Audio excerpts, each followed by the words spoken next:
الرحيم.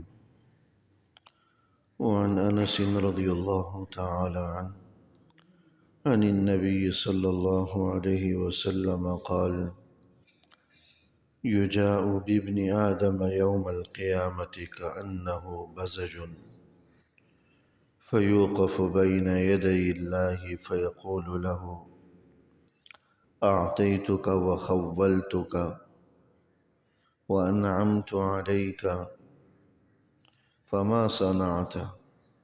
فيقول: ربي جمعته وثمرته وتركته أكثر ما كان، فارجعني آتك به كله.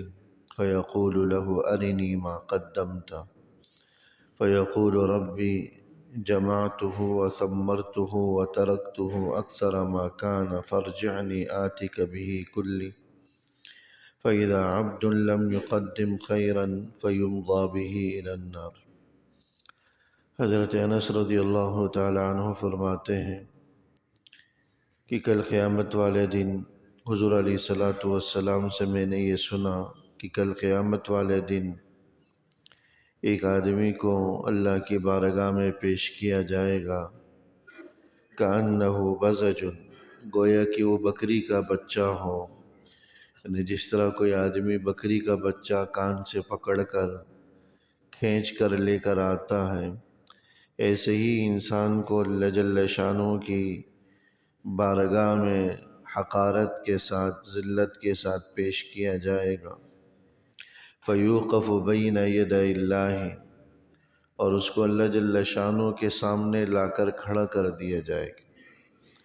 فیقول له: اعطیتک وخولتک وانعمت علیک، اللہ جل شانہ اس سے فرمائیں گے کہ میں نے تجھے دنیا میں بڑی نعمتیں دی اور بہت کچھ تجھے عطا کیا، فما صنعت، جو میں نے نعمتیں دی ان نعمتوں کے ساتھ تم نے کیا کیا؟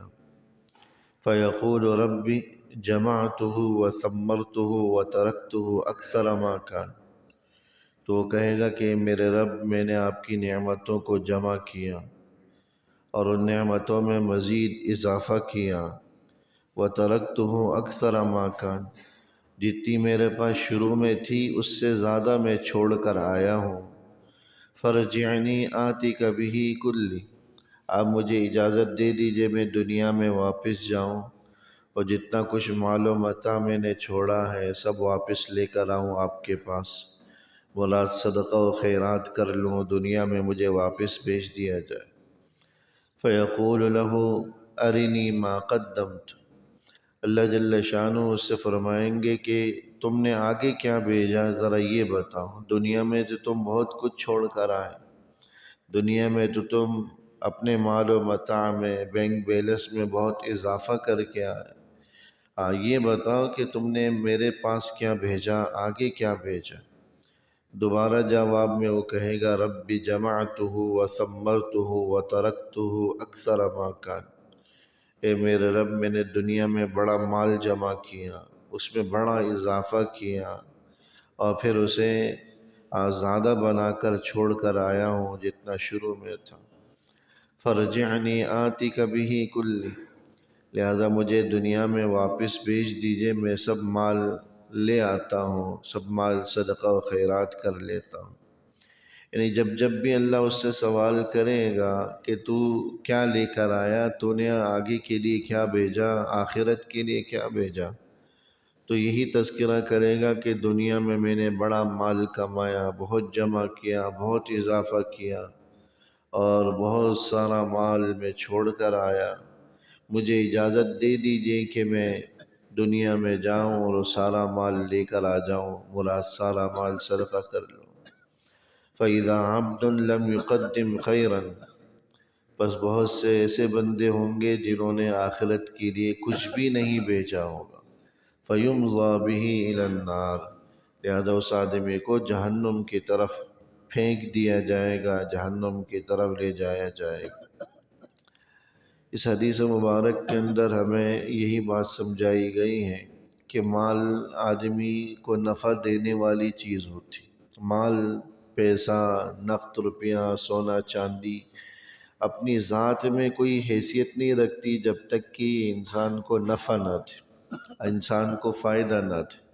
ایک آدمی جو ہے پیسوں کا صندوق بھر کر رکھ لے، لیکن اسے استعمال نہ کرے، خرچ نہ کرے، اسے اپنی ضروریات میں صرف نہ کرے، تو وہ مال پیسہ اس کا پیٹ نہیں بھر سکتا جب تک کہ اس کو خرچ نہ کرے۔ تو یہ مال نفع دینے کے لیے، اور حقیقی نفع کیا ہے جو اس حدیث میں سمجھایا گیا، وہ نفع ہے جو آخرت کا نفع ہو، آخرت میں ہمیں کام تھے۔ ید اللہ کے سامنے ایسے آدمی کو لایا جائے گا جس نے دنیا میں بڑا مال و متاع چھوڑا ہو۔ ہم میں سے ان گنت ایسے جنہوں نے خوب محنت کی، بڑا مال بنایا، بہت کمایا، بالآخر سب چھوڑ چھاڑ کر چلے جائیں گے۔ آخرت کے لیے نہ کوئی ذخیرہ کریں گے، نہ صدقہ جاریہ کریں گے، اور سب کچھ جو ہے نا دنیا میں چھوڑ چھاڑ کر چلے جائیں گے۔ اللہ ایسے لوگوں سے کل قیامت والے دن پوچھے گا کہ یہ مال و متاع تو میں نے تمہیں دیا تھا تاکہ تمہیں فائدہ پہنچے، آخرت کا فائدہ پہنچے، تو بتاؤ تم کیا کر کے آئے؟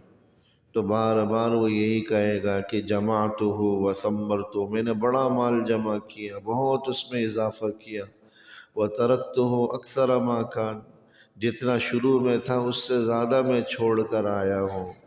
آپ مجھے اجازت دیجئے کہ میں واپس جاؤں اور وہ سارا مال آپ کے پاس لے آؤں، یعنی صدقہ و خیرات کر لوں۔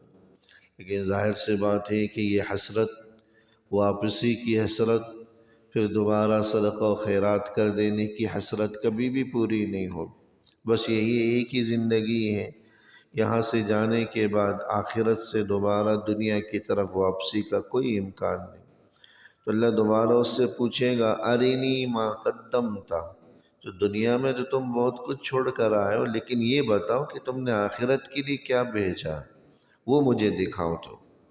تو جواب میں پھر وہی جملہ دہرائے گا، ربی جمعتہ وثمرتہ وترکتہ اکثر ما کان، میں نے بڑا مال جمع کیا، بڑا اضافہ کیا، جتنا شروع میں تھا اس سے زیادہ بنا کر آیا ہوں۔